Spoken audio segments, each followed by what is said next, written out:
Vai. Eu? Eu. Aí ela me deu um tema e eu pensei muito nesse tema porque sobre a serenidade diante das dificuldades. Eu estava passando por um problema e a serenidade me escapou. Mas como a gente é rodeado de pessoas boas, pessoas que provavelmente quando for feito a programação da minha encarnação, eu teria vários amigos, eu teria abraços, eu teria carinho, eu teria puxavantes de orelha para não ficar caída, para levantar e seguir adiante. E foi o que aconteceu, e cá estou. Então, vamos falar um pouquinho sobre a serenidade. O que vem a ser o conceito da serenidade? Aceitar a si mesmo, a vida e as pessoas como elas são, mantendo sempre atitudes realistas, positivas, sábia em relação a tudo. Nós somos tudo isso, né? Somos espiritualizados, então nós temos tudo isso. E eis aqui umas qualidades ou semelhanças que um ser,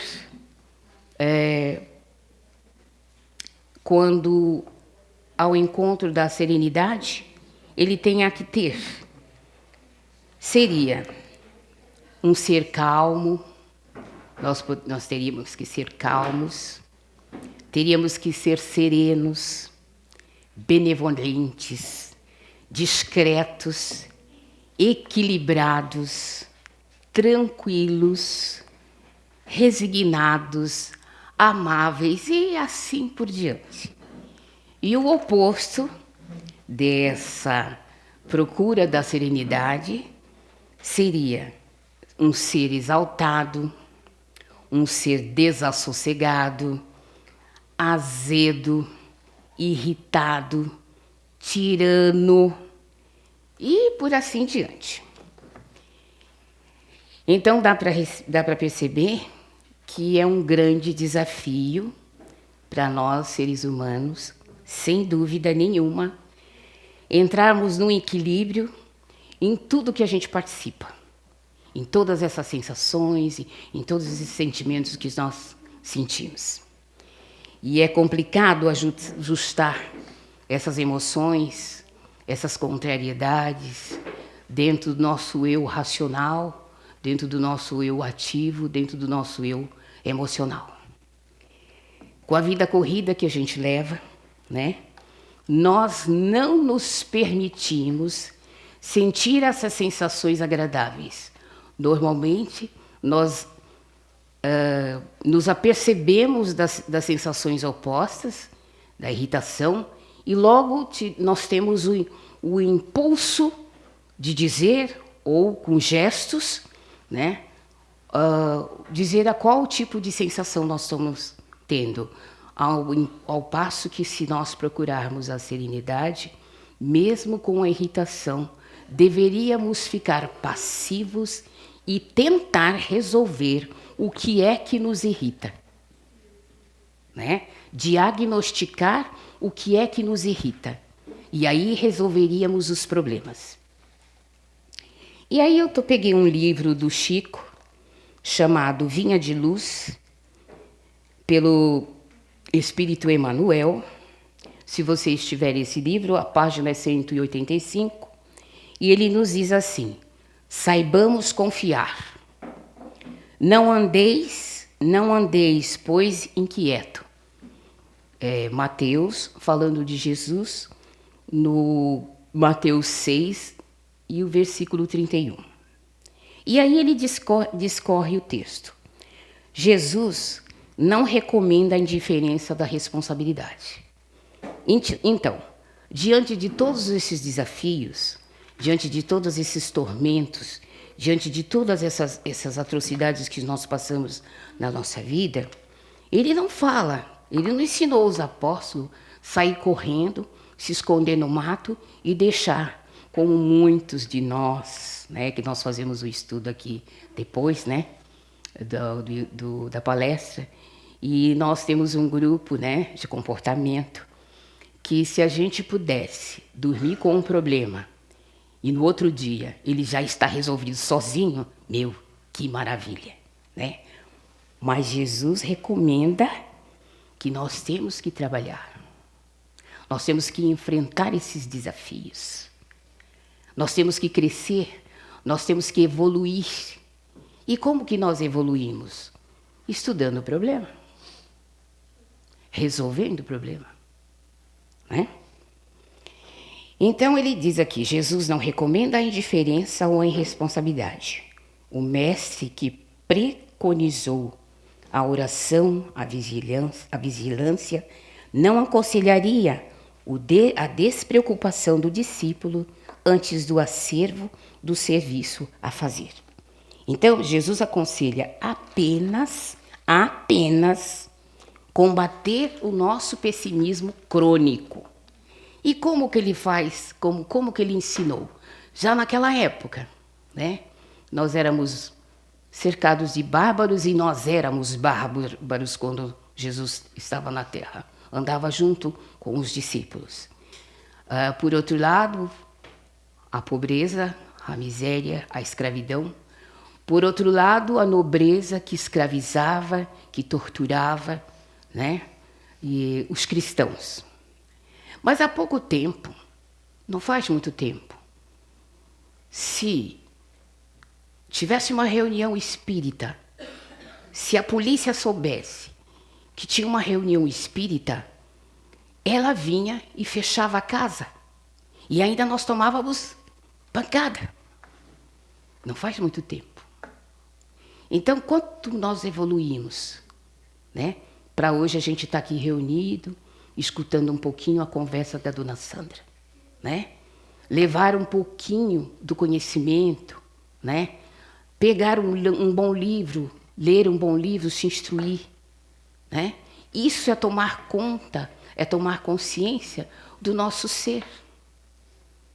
E como que a gente toma consciência do nosso ser? Nos conhecendo. E não é esse conhecimento, olha, eu sei a Bíblia de ponta a ponta. Eu sei o livro dos Espíritos de ponta a ponta. Pergunto, praticas? A necessidade é de ler, entender, compreender. O mais difícil é colocar em prática, mas tem que ler, compreender e entender. Leva tempo. E Jesus nos ensina com oração, ensinava com oração, e ele mesmo praticava a oração.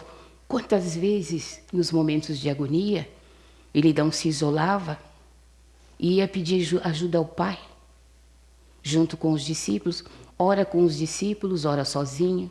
Às vezes ele levava os discípulos, quantas vezes, quando ele estava prestes para ir ao Calvário, ele levou 3 discípulos no monte para fazer a oração, né? E o que aconteceu com os discípulos? Eles dormiram.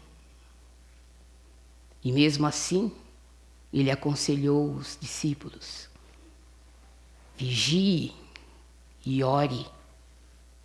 Vigie e ore, porque o espírito está pronto, mas a carne é fraca. Então, diversas passagens do Evangelho de Jesus, ele ensinou a gente orar, ensinou os pobres, os miseráveis, os doutores, né? Mas ele sempre teve uma predileção pelos doentes, né? Porque eram os mais necessitados. Ele sempre teve predileção pelos mais fracos. E ele ensinou porque eram corações mais mole, eram corações mais abertos ao conhecimento, né? E eles aceitavam. Muitos eram açoitados porque aceitavam. Eram mortos, pendurados de ponta cabeça, queimados, porque nós éramos bárbaros naquela época.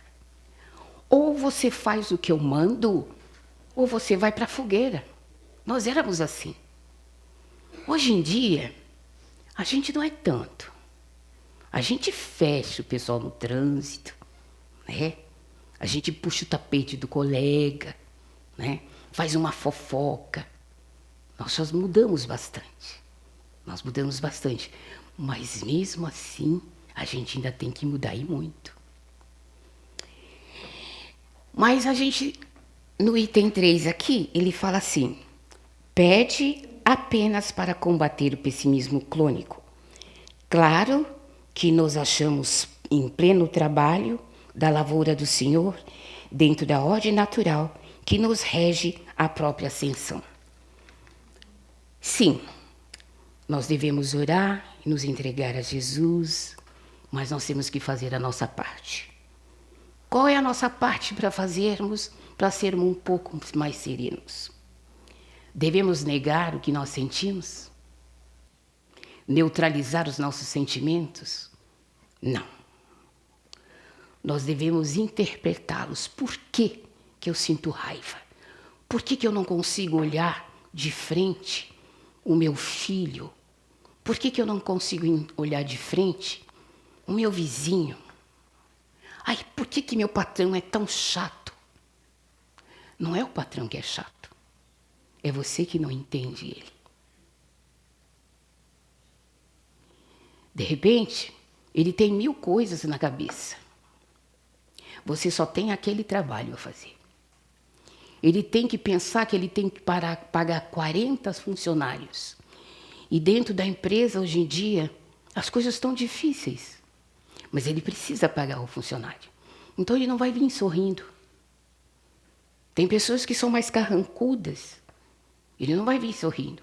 Ele vem cumprir o dever dele, mas ele não vem feliz. Mas você é feliz, porque você só tem aquela máquina para tocar o seu trabalho. Então, como enfrentar esse desafio? Trabalhe com amor, trabalhe com carinho, produza. Quando você passar à tarde na portaria, vocês vão ver que o seu chefe já está mais feliz. Não é melhor a gente enfrentar o problema, resolver o problema, do que entrar nessa mesma vibe, nessa mesma vibração? Cada fracasso, cada explosão, cada impaciência, cada surto de raiva tem uma sabedoria para nos transmitir. Nós só precisamos dar o trabalho de interrogar e interpretar. Porque serenidade é conquista. E nós só vamos conseguir ser sereno se nós trabalharmos pessoalmente, porque é muito pessoal, passo a passo, as nossas divergências. E aí, ele fala assim: ainda defrontamos inúmeras vezes com pântanos desertos, espinheiros e ervas daninhas. Urge, porém, renovar as atitudes mentais na obra a que fomos chamados, aprendendo a confiar no divino poder que nos dirige. Realmente, nós somos responsáveis pelas nossas atitudes, somos responsáveis pelos efeitos que nós provocamos com as nossas atitudes. Eu vou dar um exemplo. Quando o chefe de família perde o emprego, gente, não é fácil. Principalmente quando ele é o maior provedor dentro de uma casa. É de se entristecer, é de perder o chão. Mas aqui ele está dizendo, nós não estamos sozinhos, né? Nós que estamos numa casa espírita, que já conhecemos a doutrina espírita, sabemos que somos sempre acompanhados com bons espíritos Eu prefiro os bons espíritos, né? Com o nosso guardião, né? Porque isso tudo vai da nossa corrente mental. Nenhum espírito vem te assediar porque te achou bonitinho. Nenhum. Eles vêm assediar a gente porque nós damos abertura em pensamento. Como que a gente pode dar abertura em pensamento? Ser furioso, ser violento, ser raivoso, sabe? Não tolerar o irmão, não tolerar a irmã, não tolerar o vizinho, não tolerar a cunhada, o cunhado. Você está chamando energias deletérias para você. Então, quando tiver um irmãozinho menos esclarecido, te atormentando durante o sono, te atormentando no trabalho, não fala, ai meu Deus, não sei por que eu estou assim. Sabe sim, sabe sim. Nós somos instruídos aqui na casa. Está cheio de livros. Esse livro do Luiz Gonzaga, O Homem que Veio da Sombra, gente, eu adoro. Se existe uma tiete, eu sou a tiete dele. Eu adoro os livros dele. Livro de Chico, meu, quantas coisas boas. O Evangelho, segundo o Espiritismo, ele fica ali na cabeceira da minha cama. Eu não decoro, tá, gente? Eu gosto de ler. Eu não sei decorar. Se eu estava falando até com a Júlia, eu tenho uma dificuldade muito grande. Às vezes, já li livros ali de 15, 20 anos atrás. Se vocês mostrarem a capa e falar assim, só o princípio, eu lembro da história. Mas se vocês pedirem para eu contar, eu tenho dificuldade em contar. Sabe, é uma coisa assim que me trava, sabe? É mais fácil eu sentar na frente de uma criança e eu contar a historinha para eles do que eu contar para vocês. Parece que os espíritos que precisam de ajuda, eu me sinto melhor com crianças, com adolescentes que falam que adolescentes é rebelde, né? O adolescente é Gente, eu adoro essa juventude. Eles têm uma força que, claro, eles não sabem dominar essa força. É por isso que tem os pais, por isso que tem a mãe, por isso que tem um provedor, que é para cortar as arestas más que eles tiverem, mas com carinho, com sutileza. Claro que vocês não vão falar como eu, vocês são mais enfáticos, então vocês coloquem as suas energias, não abafando ele, mas orientando, explicando. Porque os nossos jovens estão precisando disso. Eles estão precisando de um pouco de amor nas palavras. Eles estão precisando um pouco de abraço nas palavras. Não é só abraçar e dizer eu te amo. Às vezes nem precisa amar. Só o respeito já está de bom tamanho.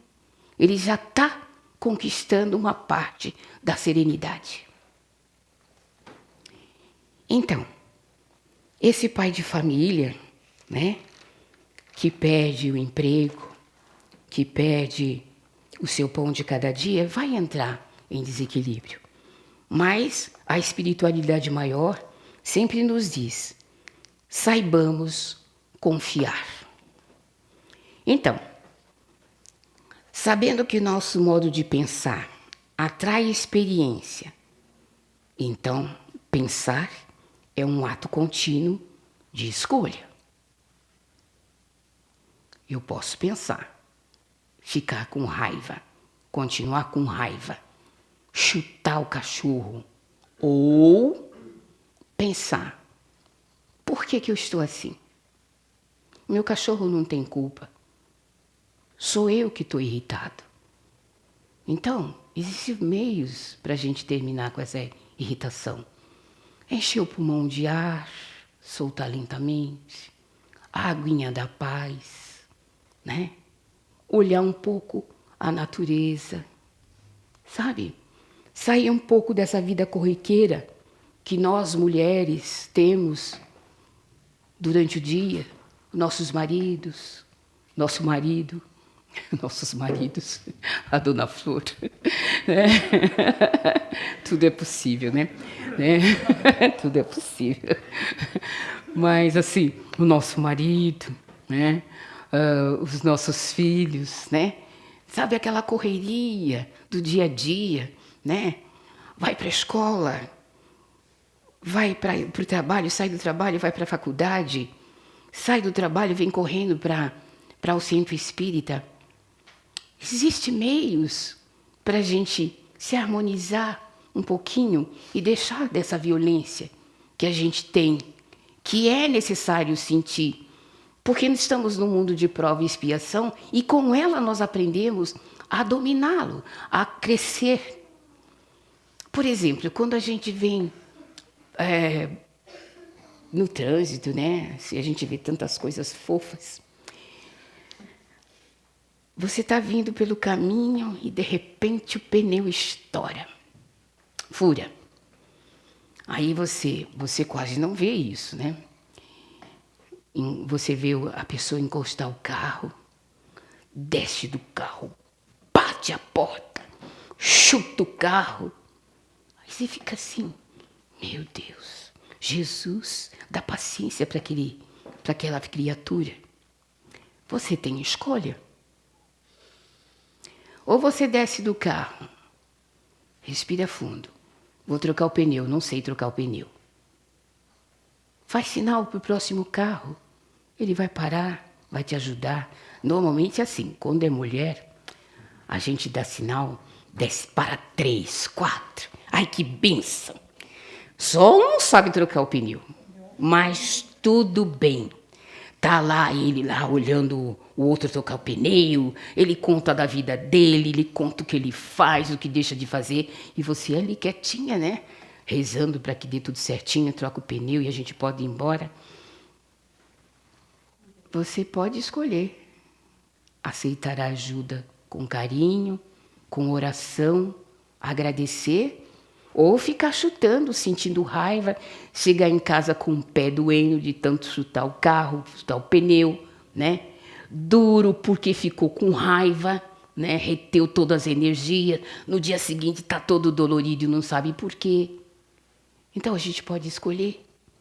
Nós temos o livre-arbítrio, então, de pensar a escolha boa ou a escolha que eu vou sofrer. Evitar pensar também é uma escolha. Bem poucos sabem fazer. Né? Nós temos um grupo de comportamento que é fácil entrar na caixinha do nada. Né? Mas aqueles que não conseguem, pensem em outra coisa. Por exemplo, você vai é normal a gente ver isso. Marcou hora no médico, né? Você chega lá no consultório, o médico ainda não chegou. Mas marcaram tal hora? O médico tinha que estar aqui. Coitado, está lá atendendo uma cirurgia, um que foi atropelado. A gente não sabe. Gente, você vê aquele escândalo, aquele escarcéu em cima da pobre da recepcionista. A coitada só vai afastando. E vai as pessoas gritando, gesticulando, que essa porcaria, que é isso e aquilo outro. Você pode escolher. Nós que somos espíritas, estamos espiritualizados, já estamos lá quase zen, né? Temos que ter um comportamento diferente. Temos que ter.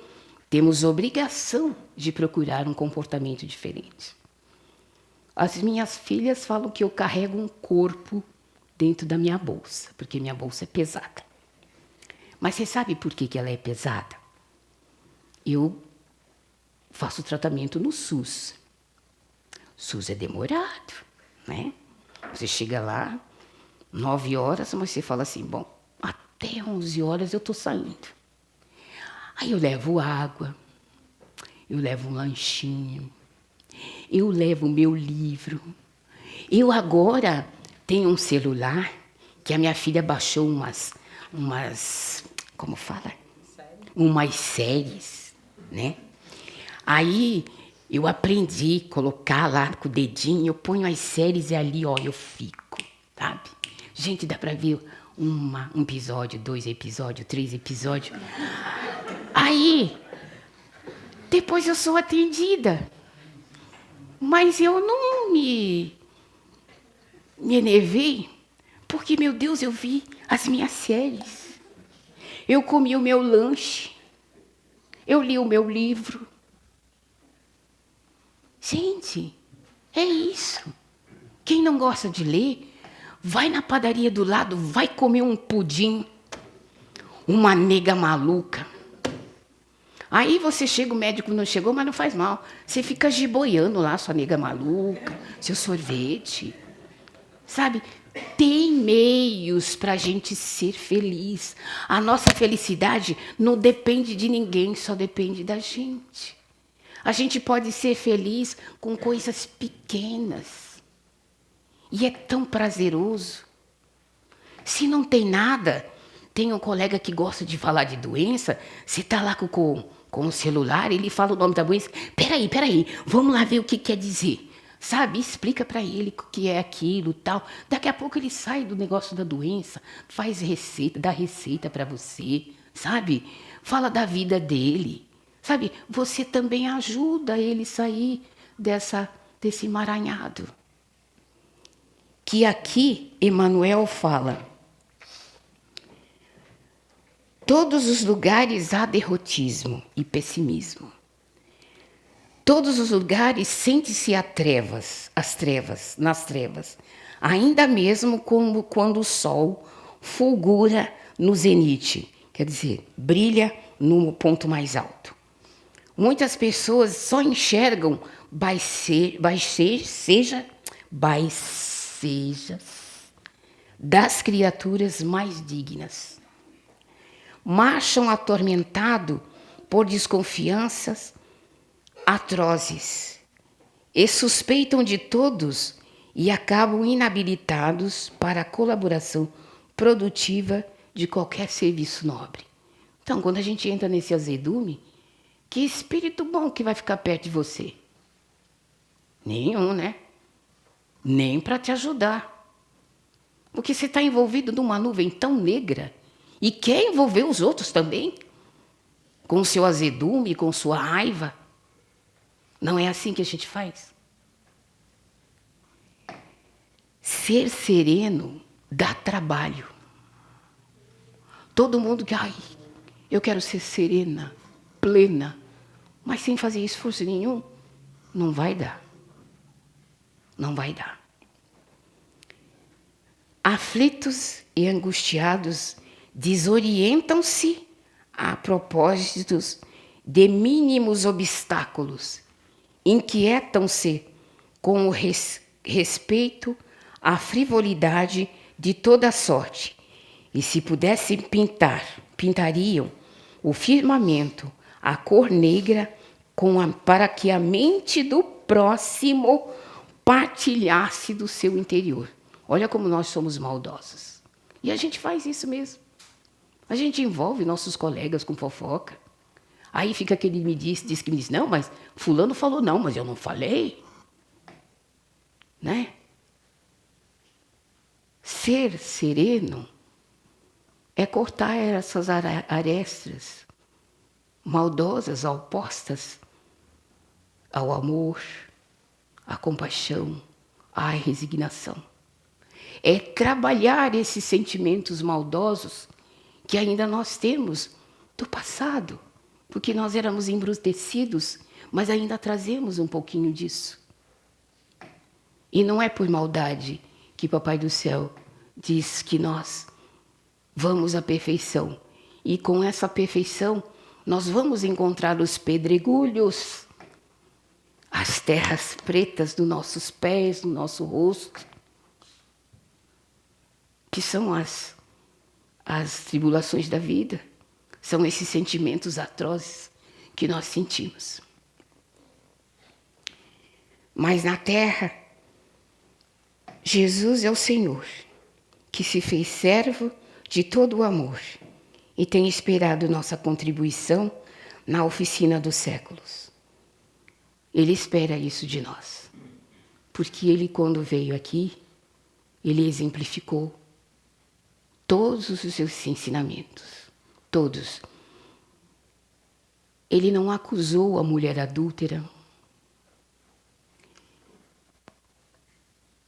Ele não negou socorro aos aleijados, aos coxos.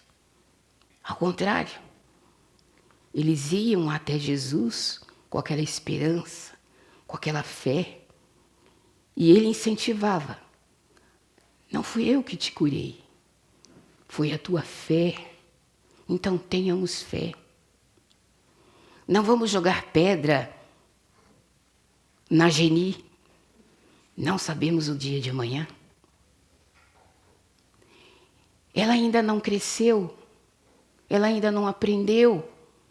Não exija o que você aprendeu e o outro ainda está no aprendizado. Ao contrário, ore por ele. Trabalhe, porque é isso que Jesus quer de nós. A confiança nele abrange as eras, suas experiências, abarca a civilização de seus devotamentos e nos envolve há milênios. Realmente, há muito tempo ele deixou esses ensinamentos. Há muito tempo. E aí eu deixo vocês com perguntas, com indagação. Mas reforçando aqui que a providência divina convoca a todos ser participante da vida do outro. Participante. Mas jamais controladores.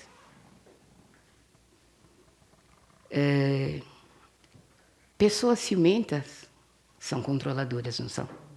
Por que será que ela sente ciúmes? É o outro que é culpado ou ele que está sentindo?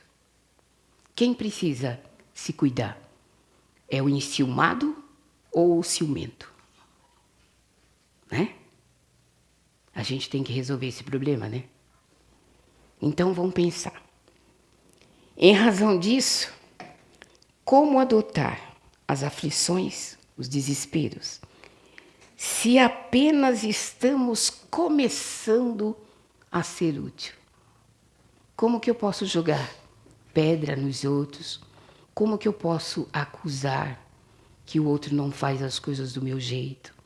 Como eu posso acusar o meu patrão de sovina, de escravocrata, se eu ainda não aprendi a fazer o meu próprio trabalho?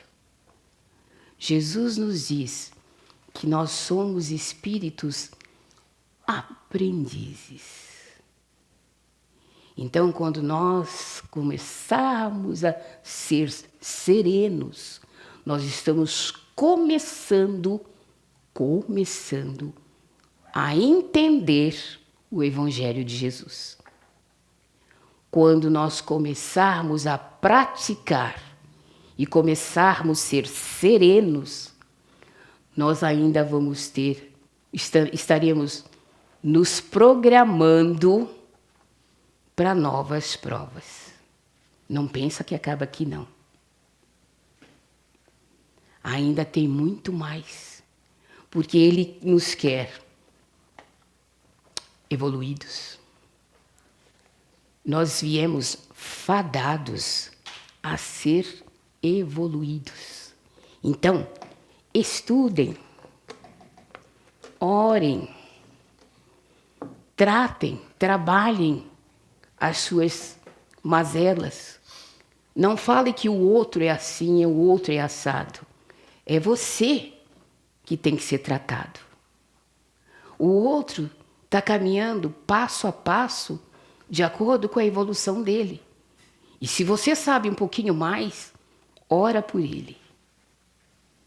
Exemplifica em você, nas suas atitudes, aquilo que você sabe. Porque às vezes não é por palavras que as pessoas aprendem, é pelos seus exemplos. Muita paz, muita gratidão e conhecimento.